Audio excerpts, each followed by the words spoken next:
Hello, everyone. Welcome to Step into History. Today you are in Detroit, one of the greatest industrial cities in the world. The year is 1945. If you enjoyed this journey, like the video, subscribe to Step into History, and turn on notifications so you don't miss the next one. All right then, let the visual journey begin. Imagine.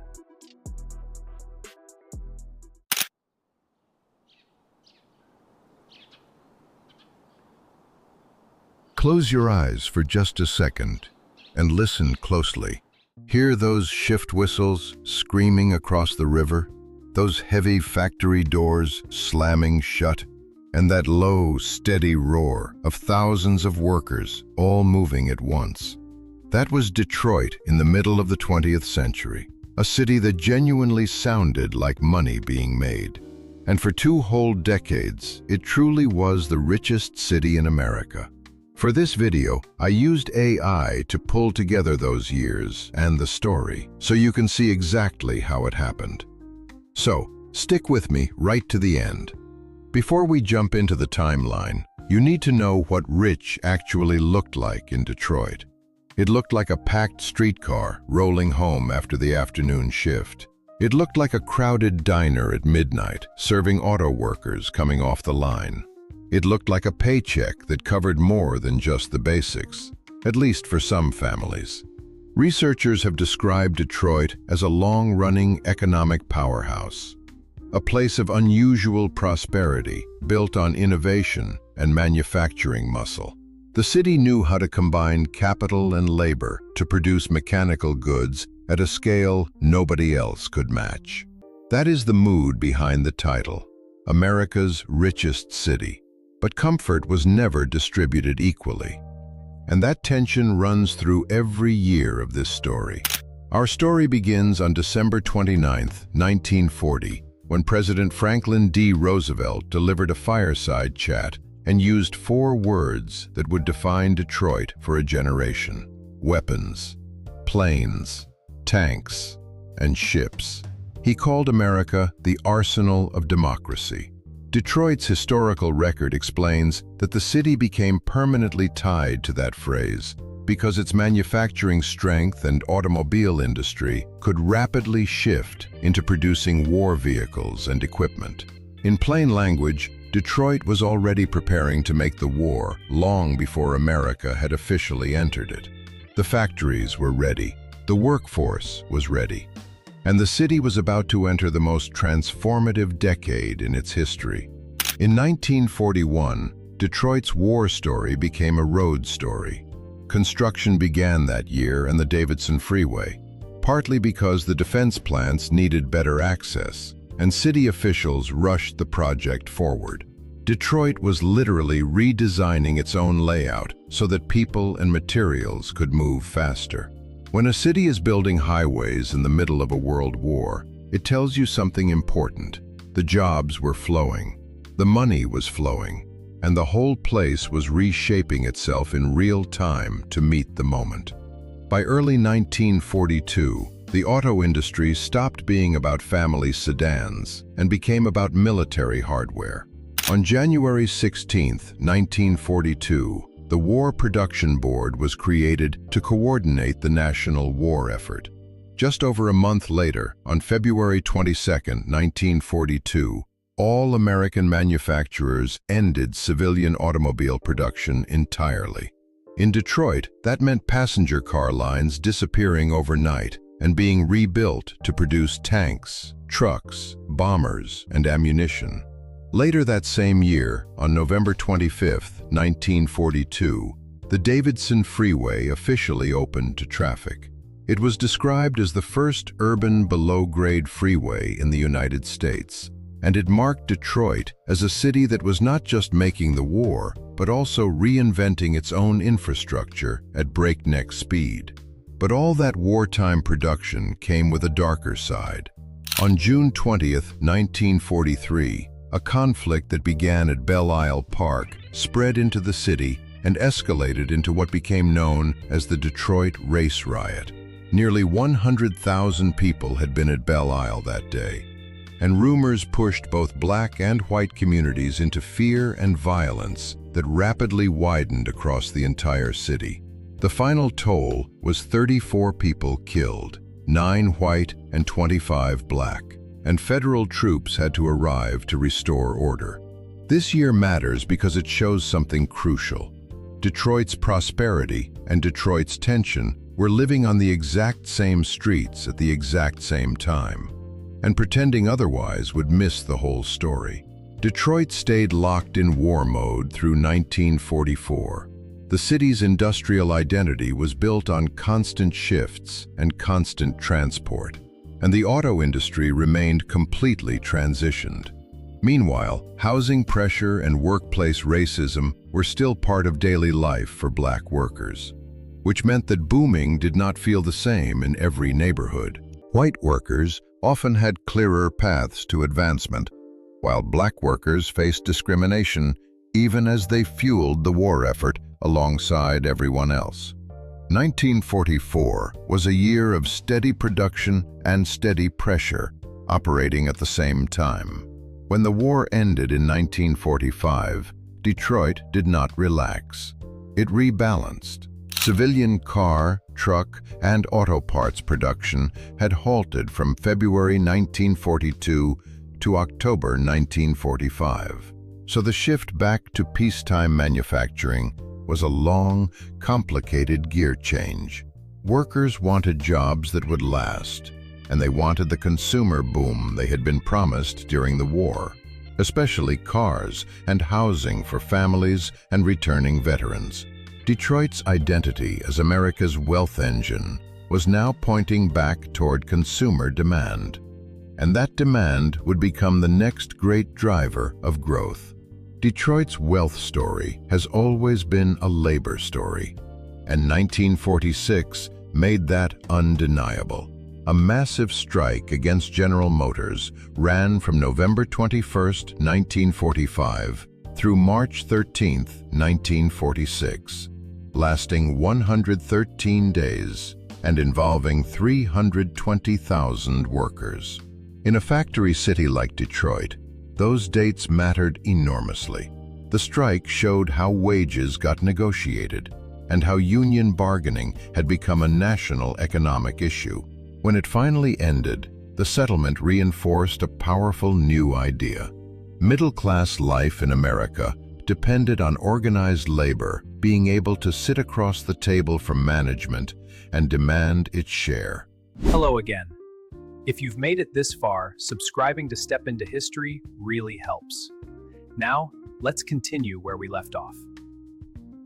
By 1947, the war was over, but the housing crisis was not going anywhere. Returning veterans needed homes. Factories kept hiring, and Detroit's neighborhoods were bursting at the seams. City leaders began announcing early versions of what they called the Detroit Plan, contemplating large-scale urban renewal and slum clearance, even before the mid-1950s freeway projects broke ground.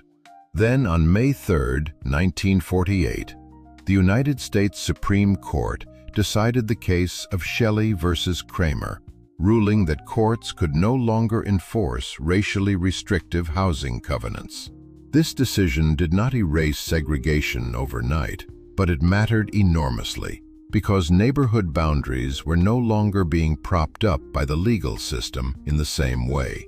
In a city already under severe housing pressure, that kind of legal shift felt like a threat to some families and an open door to others. 1948 helps explain why Detroit's wealth was never shared simply or evenly. On July 15, 1949, President Harry Truman signed the Housing Act of 1949, a sweeping piece of federal legislation that would reshape American cities for decades. Detroit was already lining up local redevelopment plans and acquiring land when this national policy arrived, and the two fit together in ways that would transform the city. 1949 set the stage for everything that came next. In the 1950s, the word improvement in Detroit would often mean demolition, and highways combined with redevelopment would reshape exactly who got to live close to the good jobs. In 1950, Detroit was packed with almost 1.85 million people, the fifth biggest city in America, basically a whole nation squeezed inside its own borders. That May, the UAW and General Motors signed the Treaty of Detroit, a landmark deal that lifted wages, created pensions after 25 years, and handed workers company-paid health care. By 1951, that contract was already reshaping family life, making steady work feel like real security, with median family income around $4,600. But here's the twist. Mayor Albert Cobo was pushing policies that hardened racial segregation, and the suburbs were quietly pulling ahead in wealth. So one line captures it all. Money was rising fast, and walls were rising right alongside it. By 1952, inflation was already biting hard into working families, and union leader Walter Reuther demanded the labor contracts be reopened, calling them living documents, because rising prices were eating into real wages. This tells you everything about Detroit's wealth in one clean example. It was strong, but it leaned entirely on production staying high and prices staying in check. Then in May 1953, after months of pressure and disruption, the union actually won that reopening fight. And look, higher wages are not just numbers on paper. They show up as groceries on the table, rent paid on time, and a doctor's visit for a sick kid. Detroit felt rich because workers could still push back and genuinely win. 1954 felt calm on the surface. Detroit was still huge, still busy, still confident that factory wages could build a genuinely good life. But behind the scenes, city planners were already finalizing maps that would tear whole communities apart. Across Detroit's urban renewal push, roughly 10,000 buildings were eventually demolished, and about 43,000 people were displaced, around 70% of them Black. Modernization had finally arrived, and it came with a brutal price tag. On June 29, 1956, President Eisenhower signed the Federal Aid Highway Act, kicking off what became the biggest public works project in American history. For Detroit, highways were never just neutral concrete. More roads meant more cars, more commerce.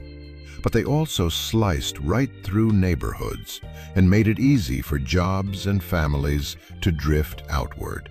Then came 1957, the absolute peak.